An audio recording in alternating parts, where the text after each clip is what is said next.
From the Reynolds Journalism Institute at the University of Missouri, welcome to Global Journalist. I'm Jason McClure. The fight against the Islamic State isn't just taking place on the ground or in the skies of Iraq or Libya, it's also on the internet. Earlier this year, the U.S. Defense Department said it was launching a cyber war on ISIS. The military not only wants to disrupt the group's ability to move funds or buy arms, but disrupt its hugely effective use of social media. Indeed, the Islamic State has used apps like Twitter, WhatsApp, and Telegram to recruit new jihadists, instill fear in opponents, and even provoke strangers to launch lone wolf terror attacks in the U.S. and elsewhere.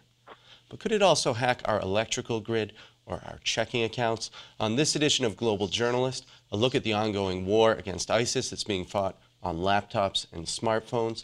In a few minutes, we'll talk to a former National Security Agency official, as well as a journalist who has written about a new vulnerability he calls the Ashley Madison way of war. But joining us first, two journalists who have covered the Islamic State's online presence extensively. From London, Anthony Cuthbertson, a technology reporter for Newsweek. He recently won Digital Writer of the Year from the Online Media Awards. And from New York, Brendan Koerner, a contributing editor for Wired magazine. He recently wrote a feature article detailing ISIS's digital strategy. Welcome to both of you. Brendan Koerner, talk to us about what ISIS has done differently in its media campaign from previous terror groups. Well, I think a couple of things. First, if you look back and see how much media was part of the DNA of the group dating back to 2004, when it was known as Al-Qaeda in Iraq. And you see Zarqawi, the Jordanian jihadist who was the leader of that group, realized early on that really brutal videos could be very effective at recruiting the kind of soldiers, foot soldiers he needed for his dream of having some of the Islamic State. Also, I think that as they've grown and they've kind of gained territory, they have decentralized their media operation. They've given each kind of state or province within the caliphate, as they call it, its own media office so they can churn out lots of content. And I think perhaps most importantly, the kind of videos and propaganda they're producing puts the ordinary person at its heart. As you look back, you look what Al-Qaeda was doing with its media. They often had clerics giving sermons or people who were in the elite levels of the organization. The Islamic State has flipped that on its head. It's really put the everyday member of the organization at the heart of its propaganda. I think it's very effective for young people around the world who are used to producing and consuming content that stars themselves very often. Anthony Cuthbertson, you spend time on apps like Telegram in groups that ISIS members, ISIS supporters have founded. Tell us about the outreach that takes place in these apps, if you will. That's right. Well, like Brendan was saying, times have changed since Al-Qaeda. There's been the rise of social media, and there's also been the rise of smartphones, which come with apps. So ISIS is able to add this. It's just another tool in their armory. And apps like Telegram and Wicker and Kik, they all offer methods of both communicating securely amongst members, but also sharing propaganda and instructional videos, and also just as a tool for recruitment. And you would see them on Twitter, you see the cyber caliphate there, but they were being shut down a lot. They've now moved to Telegram, and from there they're moving to other. It's like a hydra. You shut down one and they pop up plenty more where they came from. And is it difficult for you to find these groups or to join them or to sort of get information from them? I was personally introduced to them through a group that is monitoring them, a group called the Ghost Security Group, which originally started as a sort of offshoot of Anonymous, but now they've disassociated themselves with them. And they shared some channels, and then once you're in one channel, you have links to new channels and new channels, and it's mainly Telegram. I was on there earlier today, and I mean, I was through about a dozen, maybe even 20 channels, and they shut down every day. Telegram has a campaign trying to shut them down, but they just pop up again. And Brendan Koerner, people they have this image of ISIS as kind of this savage group. They do post these videos of really horrific atrocities, them blowing up Roman ruins. You've reported that they actually have a fairly sophisticated media strategy document that actually lays out sort of an online marketing plan. They actually view their media war as important or more important than sort of the fight on the ground. Tell us about that. Yeah, absolutely. So if you go back to a document called The Management of Savagery, it's an ebook by a jihadist cleric who wrote under the pseudonym Abu Bakr Naji that came out in 2004. He really made a point of saying that the West has been so successful in its efforts to subjugate the Muslim world because of its mastery of media, and that jihadists had to study Western media practices and techniques if they wanted to triumph in this clash of civilizations. And so if you look at Islamic State media now, particularly their videos, very few of them are actually these brutal executions and atrocities. Many of them are portraying everyday life in the Islamic State as kind of this blissful, wonderful experience. And they've really borrowed that from Western media. And not only that, but they also narrowcast. They tailor all their videos to specific audiences around the world, both through language and also the customs and aesthetics of these videos. So you may have one video targeted towards Bosnian recruits, that's in Bosnian, and takes into account Bosnian customary practices, and another targeted towards, say, Filipino communities or communities in the Caribbean. They're very savvy about narrowcasting and tailoring their content to specific audiences around the globe. And Anthony Cuthbertson, you've also been monitoring sort of efforts by the U.S. and other nations to sort of counter these propaganda efforts online by ISIS. The State Department had this sort of roundly mocked campaign called Think Again, Turn Away that was on Twitter, on Tumblr, and other social media. Recently, I understand there's been sort of a new push to have sort of a more sophisticated effort to counter ISIS online on social media. Tell us about that. How effective do you see that? Well, you've also, alongside the government, you've also got to look at the tech companies that actually control these apps and these social media platforms that ISIS is using. Facebook and YouTube through Google. And you've got to see what they're doing to try and stop it. And Twitter, for example, have a big team shutting down accounts that appear to be Islamic State related. I was speaking to a Google executive a couple of months ago, and they said that one thing they were considering was using targeted advertisements to aimed at people who search for jihadist content online and put in ads that would say redirect to a message from a cleric saying jihad is not Islamic and the caliphate is not part of what it is to be a Muslim. So that's one method they can use. But really, there's so many platforms now that ISIS is using that it's hard to really stem the flow beyond just shutting temporarily accounts down. Well, how would you rate sort of the government efforts? How effective are sort of U.S. State Department Foreign Service officers in countering these propaganda messages that are put out by ISIS? In terms of countering the message, it's hard really to tell with that. There's no real measure you can make. You said earlier that Ash Carter had announced that they're going to cyber warfare against ISIS. But again, they won't give any details of this because they don't want to give away their game plan, really. You can imagine they'll be maybe targeting infrastructure or listening in on communications, but the government isn't going to be telling us exactly what they're going to be doing to try and counter this. Well, Brendan Koerner, what sorts of message do you think could be effective in sort of breaking through ISIS's online efforts? Well, I think the first thing we have to do is analyze Islamic State media and understand what they're afraid of. And if you look back at the fall, there was a coordinated effort among the Islamic State's various media offices to produce propaganda that addressed the refugee issue. The Islamic State is clearly troubled by the outflow of refugees from its territory. Remember, this is an organization that's trying to depict its territory as this kind of paradise on earth. And the fact that people are leaving, fleeing by the hundreds of thousands from that territory, obviously is a huge problem for their narrative of that they're remaining and expanding consistently. And so they came with lots of propaganda about refugees, either coaxing them to come back or excoriating them for fleeing, all sorts of tactics they used. And what they really did is they actually changed the conversation in the West as well. And people became afraid of refugees, and it became a situation of, oh, should refugees be allowed to come into the EU or the US? I think instead of that, we need to take advantage and give refugees the digital tools and access they need to tell their own stories without interference from the government. That will be authentic, and that will have impact.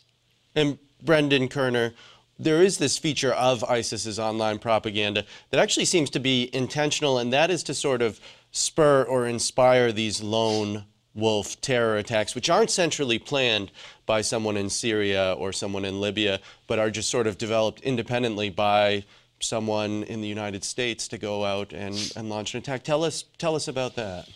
Yeah, clearly the heads of the Islamic State, their media head has come out and said that people who all over the world who sympathize with the Islamic State's mission should try to kill people in their home territories if they cannot get to the caliphate.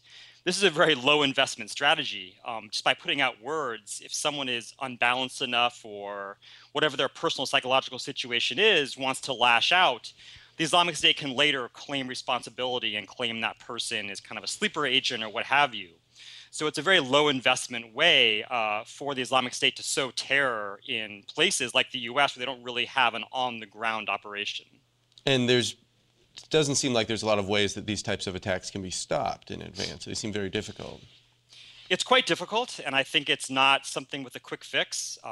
In the piece that I wrote for Wired, I talked about the parallels with the problem with hijackings in America in the 60s and 70s, where people who were often psychologically unwell would hijack planes and claim political motives. But if you really scratch beneath the surface, you would find that they had some kind of personal circumstance or grievance that spurred them to do this.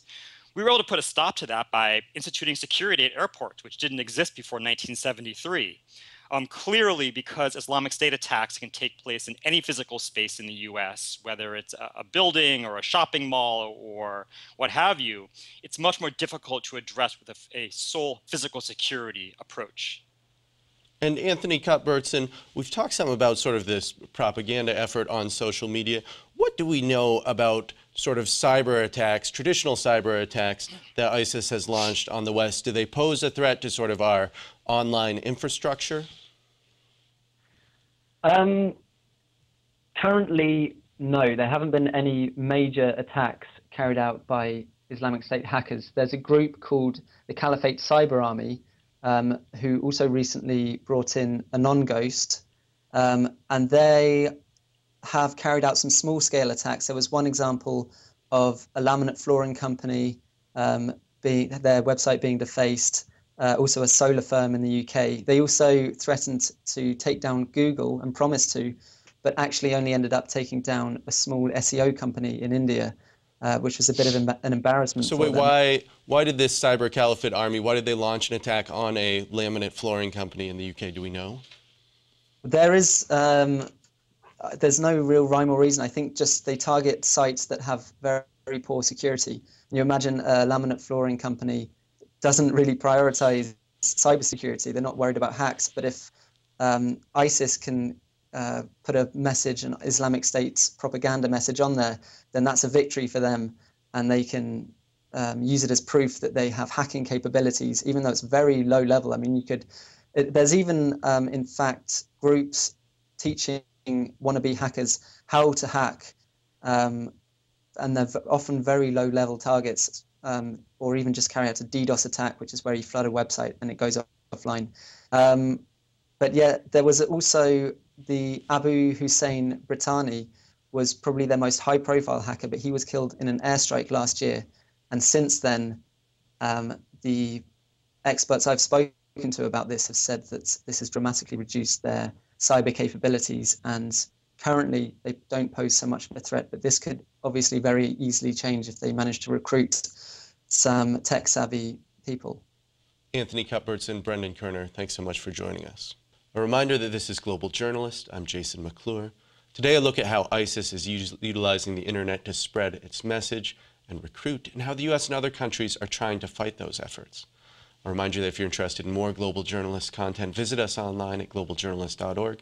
You can read our ongoing series of interviews with journalists in exile around the world and coverage of foreign affairs and press freedom issues.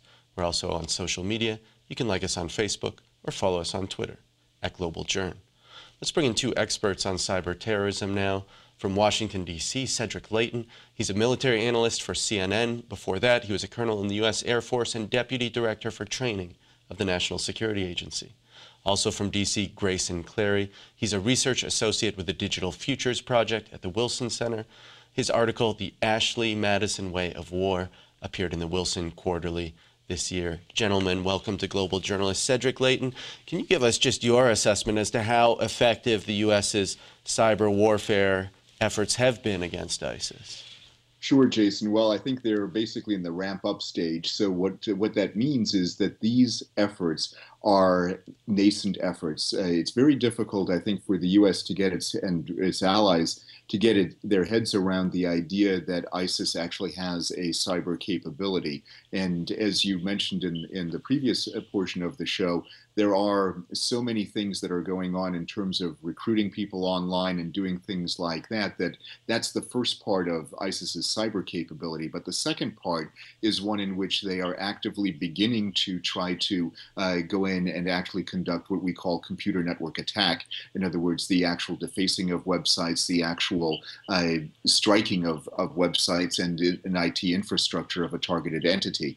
So what we're seeing here is the beginnings of ISIS's ability to do that. And then what we have to look at is, what is ISIS actually going to be able to do? And the United States is looking at this in a way that is trying to be holistic in its approach. But my belief is that we're just beginning to understand what ISIS's capabilities are and how far we can actually go in order to take them down, or how far we need to go in order to take them down. And Grayson Clary, you wrote an article warning of sort of one of these nascent attacks. You called it sort of the Ashley Madison attack. Ashley Madison, of course, is the website for people looking to cheat on their significant other that was hacked. Talk to us about what this type of attack entails. Well, one of the ways that I think ISIS has been especially innovative, and I say that as someone who's fairly skeptical of most talk of cyber terrorism, is in realizing that the malicious disclosure of personal information really can terrify people. If you do look at the Ashley Madison breach, some 20 million accounts and identities were compromised. Obviously, folks were not thrilled that their families and loved ones were discovering that they had been seeking an affair online. And 3 of those individuals later committed suicide. So that's more casualties than the median terrorist attack. And ISIS has made a habit out of publishing what it calls kill lists of personal information that belongs to law enforcement officers, U.S. service members, their families, ordinary citizens, etc. Now, to be clear, as far as I'm aware, there haven't been any documented instances in which someone who was doxxed by the Islamic State was later targeted by a lone wolf attack. But I think that's very much a matter of time, because this is very easy. Their hacking abilities are rudimentary. The nice thing about data breaches is that they're not always all that hard to pull off. And in some cases, it seems that they're just collecting personal information open source off the internet. And if they can use it to nudge a lone wolf, someone who's already unhinged, somebody who's already looking to commit violence, to choose a target that's more meaningful to ISIS than to, the average lone wolf, then that's an easy win for them. And Cedric Leighton, tech companies already help with law enforcement, and from the Snowden leaks, we know that the telecom companies have also allowed the NSA to gather electronic surveillance. How do you see the relationship between these tech companies and the government evolving in the future?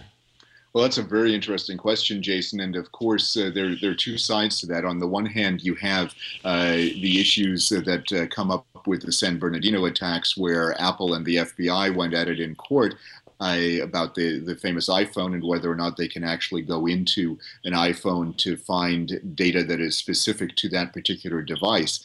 So on the one hand, there's that issue. On the other hand, there is a cooperative history between telecom companies and the government. And when you look at demands from law enforcement in the wake of the Paris and the Brussels attacks on the European side, we can see similar developments in the US as well. And what that really means is that you're going to have have a situation where there's going to be, if there's a major attack, there's going to be a clamor for cooperation between the telco companies and other internet service providers and the law enforcement community. In fact, I think in some respects the public is going to demand it. That's basically a pendulum swing from the idea of having total privacy on the other side of it. So there's a compromise that should be reached there, but I don't think that the legal mechanisms are in place to reach that compromise at present. And Grayson Clary, there has been talk that the Paris attacks last year, when dozens of people were killed, they could have been prevented, and that there really was sort of a massive failure of intelligence and law enforcement surveillance of ISIS's movements. What do you think made it so difficult to sort of track their communications and planning of this? Well, the thing I'd say at the outset is not every intelligence failure can be explained by encryption. And I think it's often the temptation of national security officials to say, if we didn't pick up on anything, it must have been because they encrypted their communications. That's not necessarily the case. There are a number of points of failures in the intelligence apparatus. And there are a number of different tactics that terror groups use to conceal their plots until they can actually pull them off. In the Paris case, it seems that the use of burner phones was probably at least as significant, if not more significant. These are prepaid mobile phones that you can just go out and buy and put money on and use and then throw away when you're done with them, if you will. Right, exactly. And then the other element is that within a lot of Europe, intelligence sharing is slow if it happens at all. This was a very conspicuous problem in Belgium, which does not have especially effective security institutions. And when you compound the fact that these terrorist networks operate across national borders, let alone across parochial regional rivalries, it can be exceptionally difficult to get the right information into the right hands, even if someone is under surveillance and even if their communications were collected. Well, Cedric Leighton, you heard Grayson Clary talking about this issue of encryption. How much does it really hinder the government's efforts to collect information on would-be terrorists? Grayson, I think, has a very valid point here, because encryption is not the end-all and be-all. It is one aspect, and only one aspect, of the intelligence picture. There's a lot, quite frankly, that can be gleaned from what we call the externals of communication, and those are things like the phone number called, the people that are called, the call chaining, if you will, who calls whom, those kinds of things. That's one aspect of what can actually be gleaned from information, even without knowing the keys to an encrypted device. So the actual problem, is really a multifaceted one, and I think a lot of lawmakers and others, and of course the law enforcement officials, have really glommed on to the idea that encryption is the end-all and be-all. The real problem that we have is there's this huge sea of data that is out there. We talk about big data in the civil discourse about the IT networks and where the internet is going. And big data is also a problem for both law enforcement and the intelligence agencies. Effective data mining techniques are going to be the critical component to any intelligence or law enforcement effort to go after terrorists, to go after ISIS, and to anticipate the kinds of attacks that they could pull off. That's all going to be part of it. And right now, we're only at the beginning stages of really analyzing things in that fashion. Well, Grayson Clary, we heard Anthony Cuthbertson talking at the top of the show about these Telegram groups that he's in and sort of the rapidity with which ISIS supporters are sort of skipping from one account to a next and moving from one platform to another platform to a different app. So even it seems that if intelligence agencies, if law enforcement were able to sort of see through the encryption on these apps, it would still be very difficult to tell what's a plot and what is just sort of conversation online. What does this sort of say about our overall ability to stop attacks like what happened in San Bernardino or in Paris in the future? Well, I think they're always going to find ways to communicate faster than we're going to realize they're doing it. One of the revelations that come out of the French investigation into the Paris terror attacks is that they, among other communication methods. I'm sorry, Grayson Clary, we lost We lost your audio there. Cedric Leighton, let me turn it back to you. I was also curious about the role of third parties in sort of this online cyber war. The hacking collective Anonymous has also declared war on ISIS. Where do these sort of vigilante groups, if you will, fit into our picture? Well, that's a great question, Jason, because Anonymous has, in fact, as you said, declared war on ISIS. And those types of groups like Anonymous are going to have a bit of a challenge going after ISIS because they, generally speaking, don't have the same resources as a state actor like the U.S. government or the British government or other governments would have. However, having said that, there are certain things that they can do that can throw ISIS or any group that they're targeting off balance.